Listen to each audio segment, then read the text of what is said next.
Okay, good afternoon, ladies and gentlemen. Now we would like to talk a little bit about ourselves as human beings, about emotions, what makes us a human being, and what is the relevancy for this kind of fair.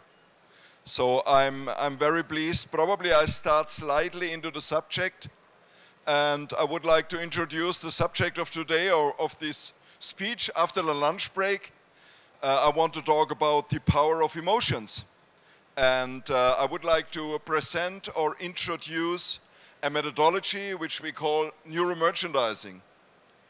We believe that sales, probably the entire sales, need a new approach, and I would like to share within the next 30 minutes some of my personal observations. So this is me with a tie.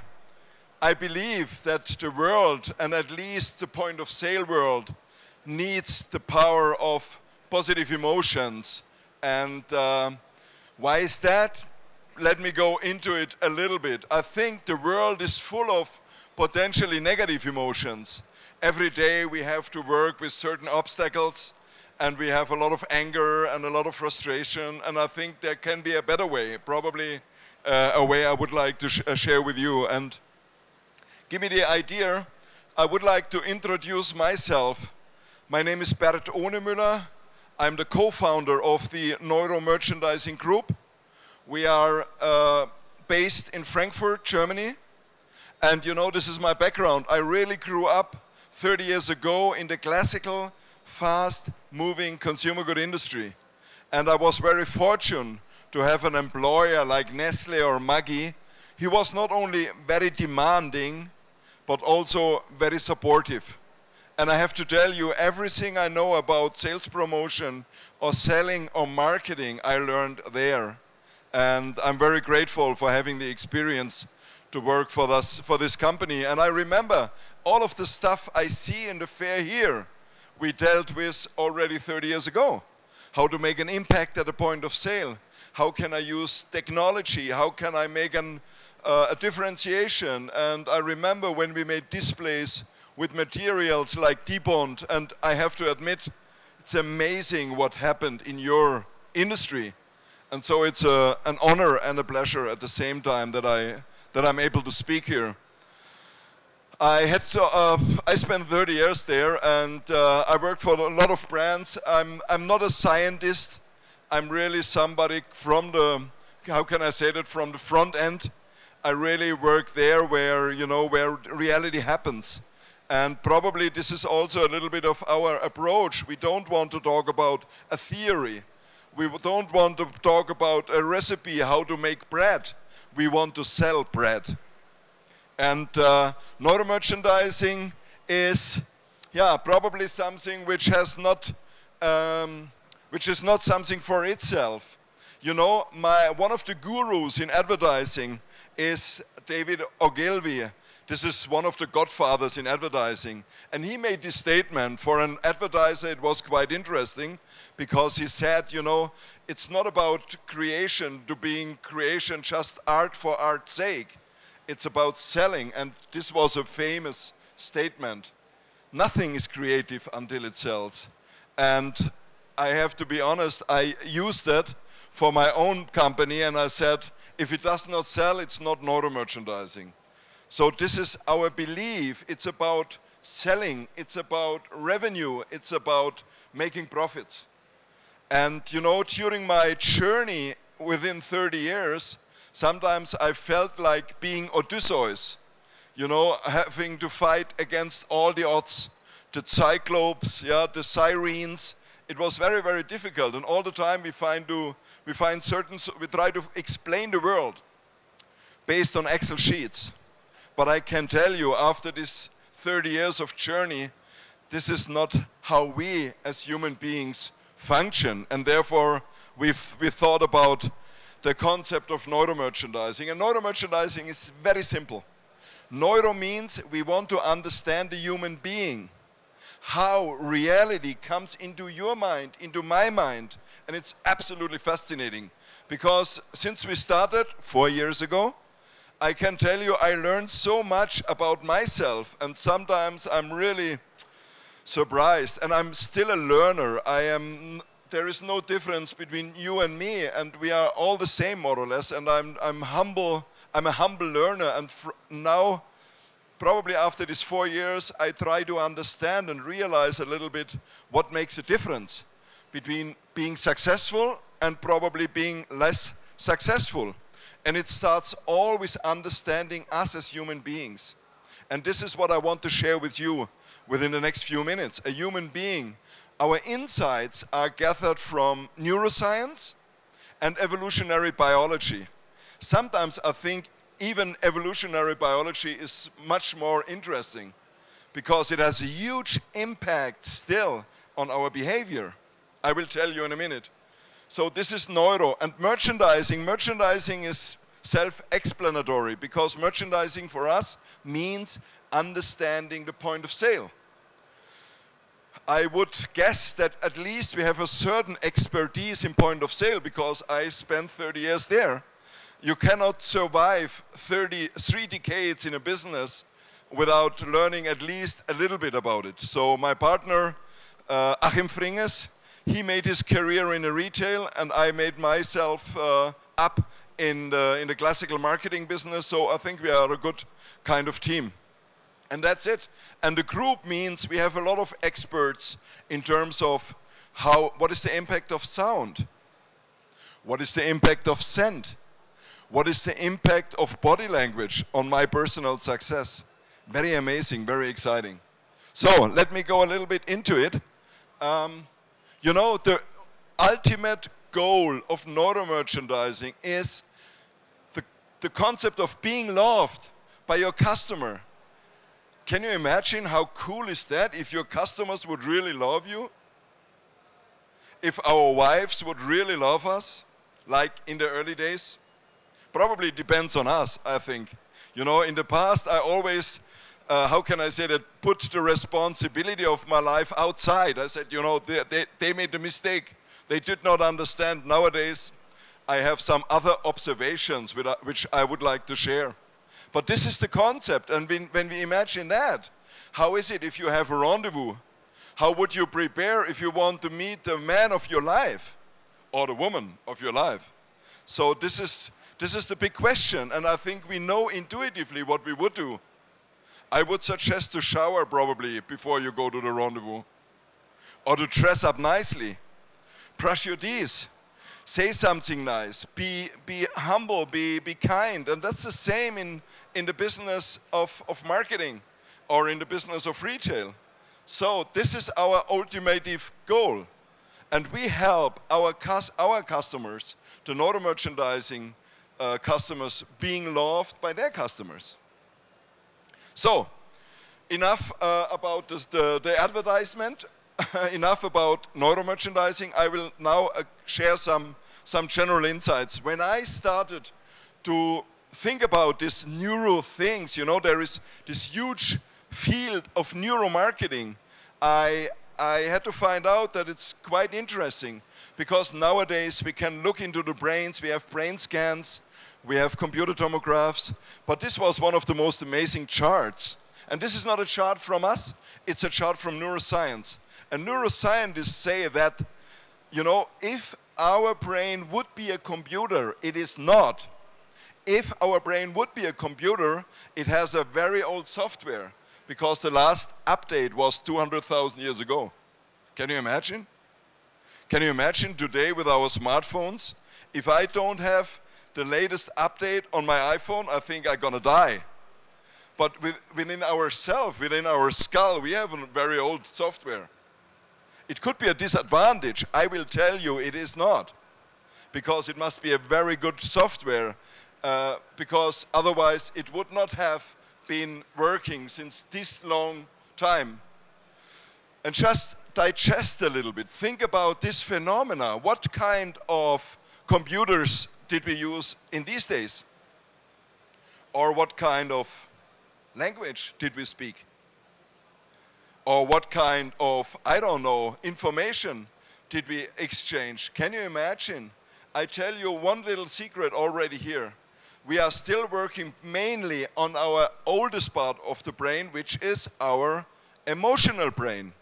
And I can tell you that the most parts of all of our brains cannot deal with words. We don't understand. Especially we as guys have big difficulties in understanding words. And it's still the fact even in business. And I will probably prove it.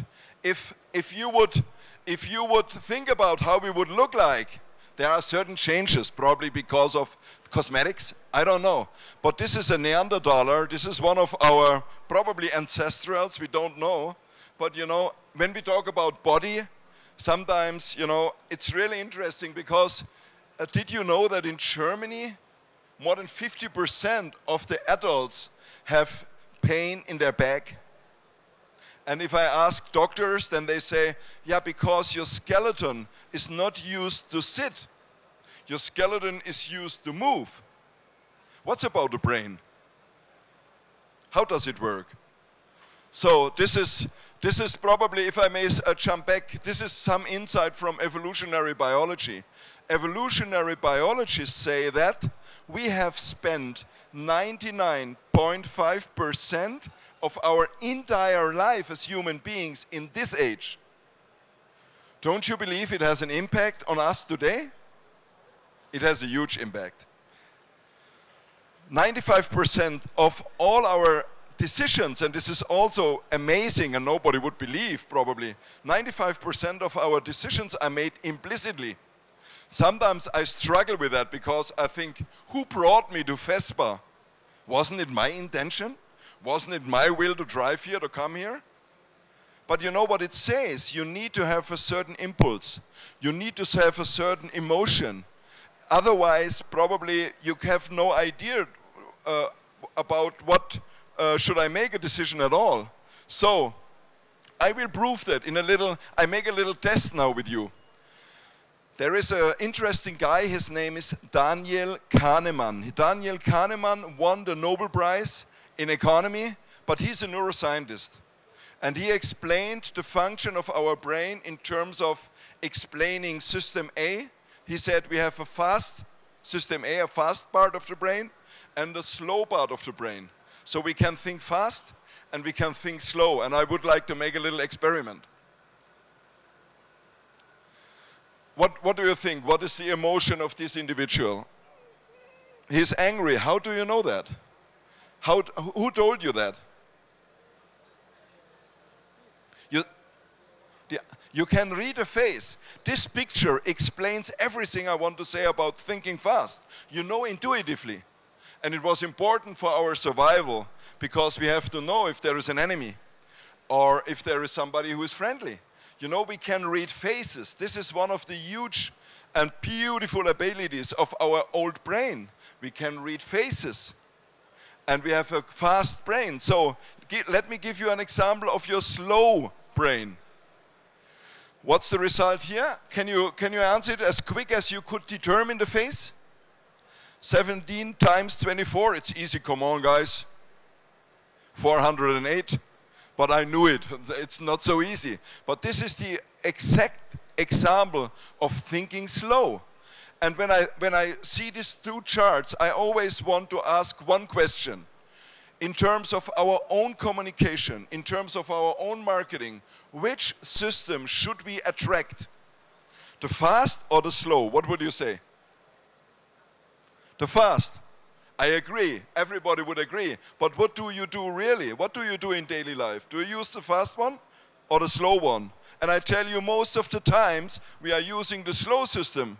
Too much information, too much words. You have an impulse based on your emotions, and suddenly you try to explain, you try to be extra clever, and then your customer says, oh, I have to think about it. You know, the impulse goes, fades away. So we should really think about only this phenomena. I will go a little bit deeper into it. And probably you agree that we think much less than we think. Especially in Western society, we grew up with a concept of the thinkers. You know, Descartes said, I remember my French class, je pense donc je suis, I think, therefore I am. Nowadays, neuroscientists say because we can feel, we are humans. We feel, we are feeling machines who can think a little bit. We are not thinkers, we are feelers. And this makes a huge impact on today's marketing, I think, or on today's life. Let me go a little bit deeper into it. And let me share some personal observations about how comes reality in your mind, in my mind, in his mind.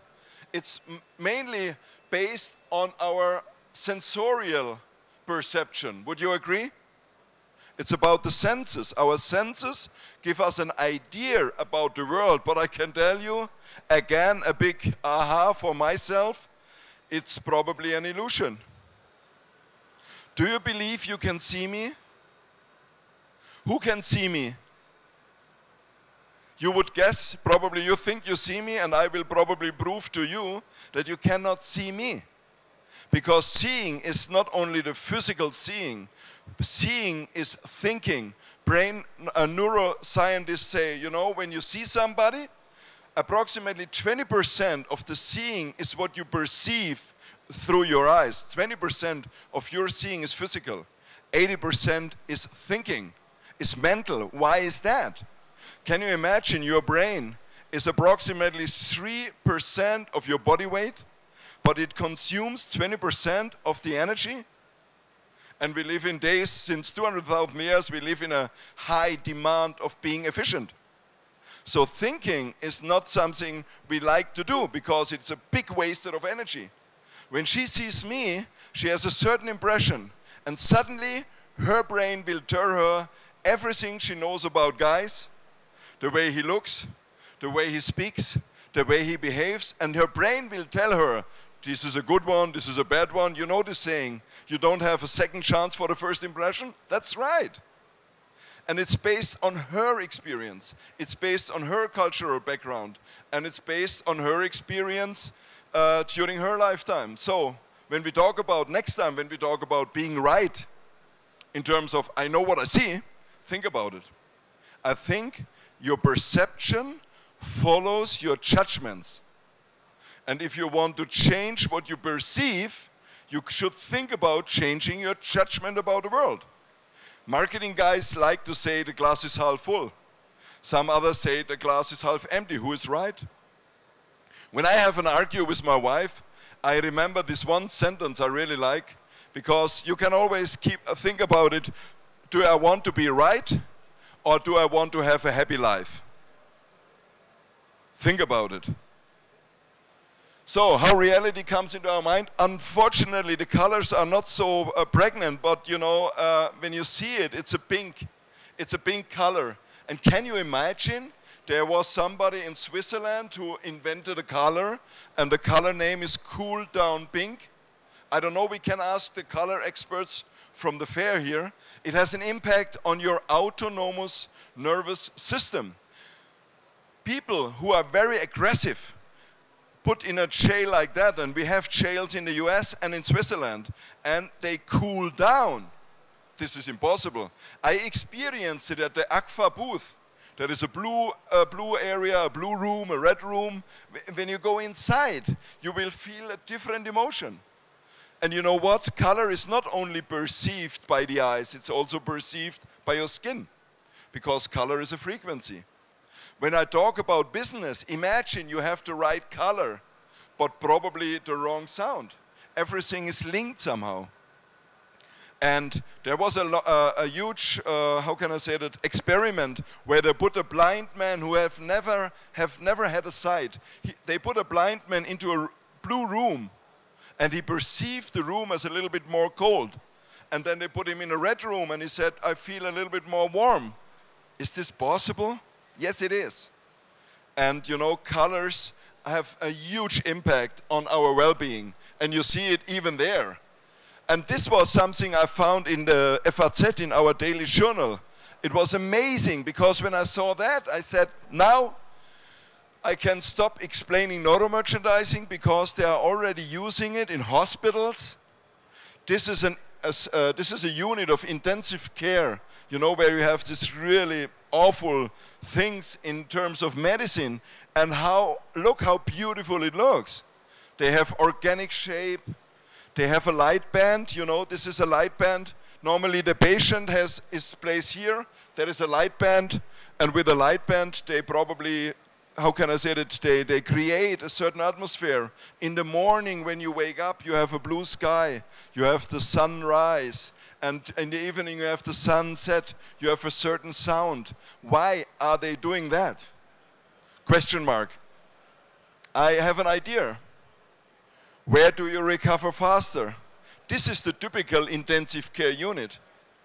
Can you imagine that the environment makes us recover faster? What could be the impact on your business room, on your conference room, on your offices, on your point of sale, on your entire life? Think about it. It has a huge impact. This is typical. I grew up in fast-moving consumer goods. You know, seeing, you know, our senses have an impact or an influence about themselves. Our feet always tend to go where our eyes have already been. That means, in this case of a supermarket, we used this red, how can I say that, these red parts here to stop the eye. Because otherwise, you know, you run through the store because you don't have a stop. We need orientation, we need verticals, we need horizontals. It's also about seeing. Just something I saw a few weeks ago, some examples of, I think, perfect packaging, because the packaging delivers a message. You know, I would guess that this has something to do with music. I would guess this is probably not a banana. So I think these are examples of cool. We have to be simple. And this is an old saying, keep it small and simple. And especially when it comes to seeing. I have to rush a little bit because I want to share so much content and I only have a little amount of time. Last week I spoke during the evening. They planned 1 hour, I spoke 2.5 hours, but nobody fell asleep. So you are the audience, you are my feedback. Scent is the fastest messenger. When it comes to scent, imagine how powerful it is. The nose, the smelling is our oldest sense. We experience the world mainly based on scent. When you go shopping a fish, you smell, or food especially, or you go into a room, your nose will tell you it's safe or it is not. And this is not neuroscience, this is evolutionary biology. Because our nose determines, for instance, who is the best possible partner for ourselves. Researchers find out that you like the scent of an individual most whose DNA is most farthest away from your own. Because this is the principle of creating healthy children. It's really amazing. And this scent thing it took us 4 years to find out how scent works. And I only want to share one idea. If you think about scenting your point of sale, avoid synthetical scent. What you experience at Abercrombie or Hollister, these are synthetical scents. Synthetical scents have a certain impact on your nose, but it's very difficult for your body. You know, I always say a customer, a shopper, leaves the store after 30 minutes. For him it's a sensation, but for your employees, you know, they get sick with the stuff. You have to use essential oils, pure etherical essential oils, and they have an impact on the body. If I would use here, let me say 3 molecules of cinnamon, you could not even smell it. But your body would tell you here it is probably 3 degrees warmer. Because, you know, why do we use cinnamon in winter times? Because it makes warm. And peppermint makes cold, etc., etc. So scent, or hearing. Hearing is pure feeling. Imagine, I always say, okay, imagine Hollywood. Hollywood films without sound, or the music. Music can make us laugh and cry. Sound in a point of sale environment can accelerate people or de-accelerate. And it has an impact on our perception, you know. Girls, I don't know whether you can see him, but I think this guy on the left side is a little bit more beautiful than the one on the right. I don't know, this is a personal taste, but if he makes certain scent during the night, probably he changed his perception from her. And now I want to show you something. And you know Paul Potts? And I want to share Paul Potts' impression, but don't look at him. Look to the face of the female juror. What's happening when he sings?